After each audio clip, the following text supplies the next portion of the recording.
Hello， 大家好，我是 Serena。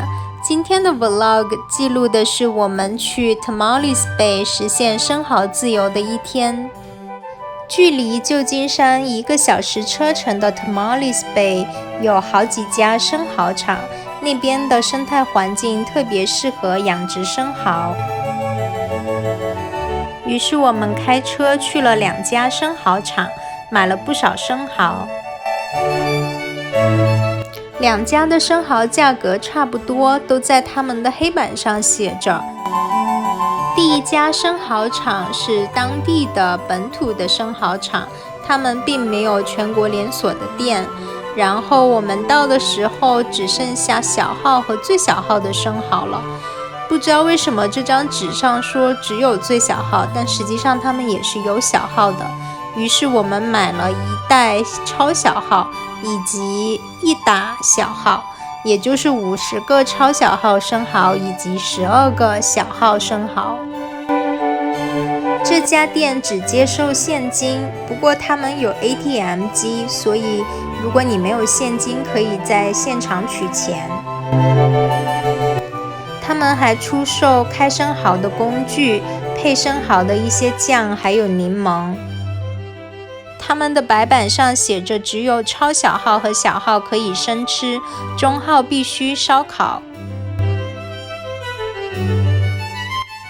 他们家特供的生蚝叫 Golden Nuggets， 但是我们到的时候这一款也没有了。这个特供的生蚝并不一定每天都有，而且是售完即止，所以如果你能早一点来买，可能收获会比较大。我们提前在网上买好了开生蚝的刀以及防割的手套，需要自己准备好保温袋或者保温箱，他们这边可以免费提供冰块。我们稍后去的第2家生蚝场则不提供免费的冰块，需要额外收费。我们提前准备好了防水的保温袋，如果有保温箱的也可以。如果是夏天过来买，那是一定需要保温箱加冰块的，否则生蚝很容易不新鲜。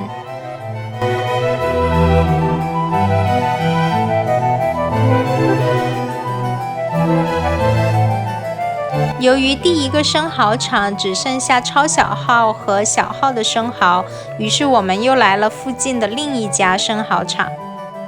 我问了他们有没有 Kumamoto 生蚝，他们说已经2个月没有出售这种生蚝了，所以他们的生蚝品种每个月都会更换。他们在旧金山也有一家海鲜餐馆，我之前在他们的餐馆拍过一期美食探店的 vlog， 有兴趣的朋友也可以去看一看那一期的视频。我们到这里的时候，他们所有尺寸的生蚝都还有货。这边有一幅地图，可以看到这附近可以去观光的景点和公园。由于我们在第1家生蚝场买了超小号和小号的生蚝，所以在这一家我们就只买中号的生蚝，也就是可以用来烧烤的生蚝。我们买了1打12个，顺便还买了1磅的蛤蜊。这家店的冰块是要另外收费的，由于我们在第1家已经拿到了不少冰块，就直接把这个生蚝和蛤蜊的袋子放在那个保温袋里就行了。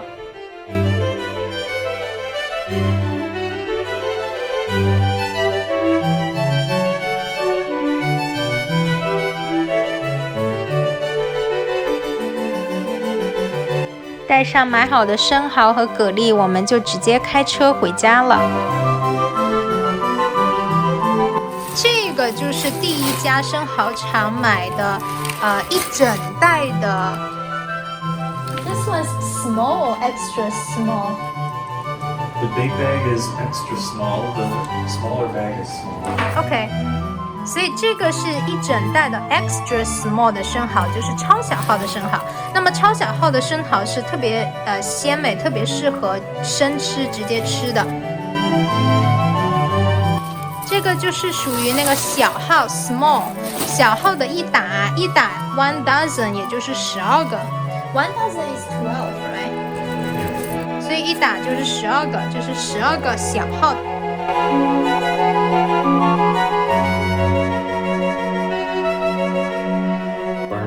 Barnacle， 所以藤壶的英语是 barnacle， 这就是藤壶，就是我们之前在网上看到很多说你把那个藤壶拔下来很解压。终于打开了这个中等 medium size 的生蚝，然后我准备稍微冲洗一下，然后放到烤箱去烤。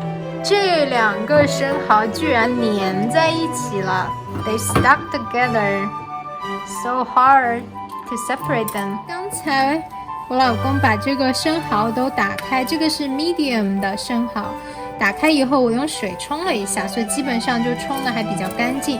现在我要往里面加点调料，然后放到烤箱里面烤。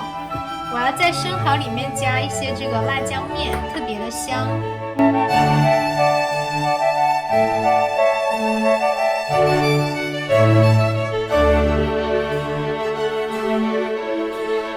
加完辣椒面，我要给它加点大蒜。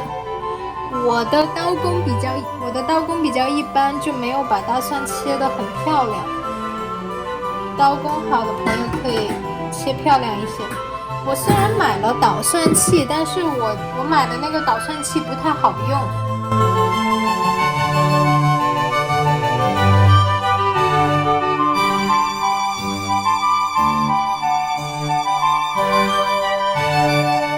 下面的这5个，我打算加一点点的酱油，试一下味道有什么不一样的地方。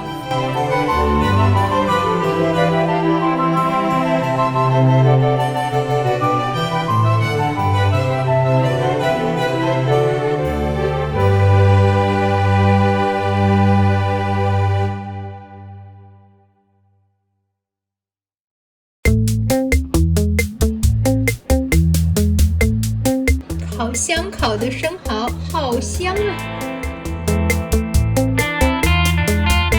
这个是小号的 small， 我们有一打就是12个，现在先弄了6个尝尝看，然后切了点柠檬。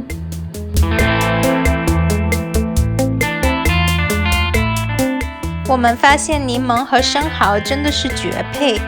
生蚝本身就很鲜甜，加上柠檬一点都不腥，特别好吃。这次没有买任何的酱来搭配，因为想要吃生蚝的原汁原味。这是第2盘小的 small， 但是中间这个是 extra small， 就是超小的。这一盘都是 extra small 超小号的生蚝。超小号的生蚝最鲜美，特别适合生吃。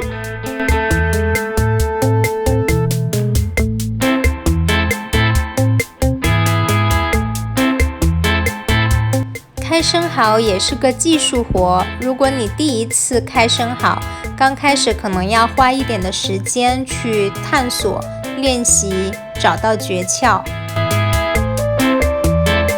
在生蚝场买生蚝最主要就是图个新鲜，虽然买一整袋也很划算，但是如果算上开车过去的时间，还有油钱，还有要花大力气来开生蚝，其实也没有在经济上省很多钱。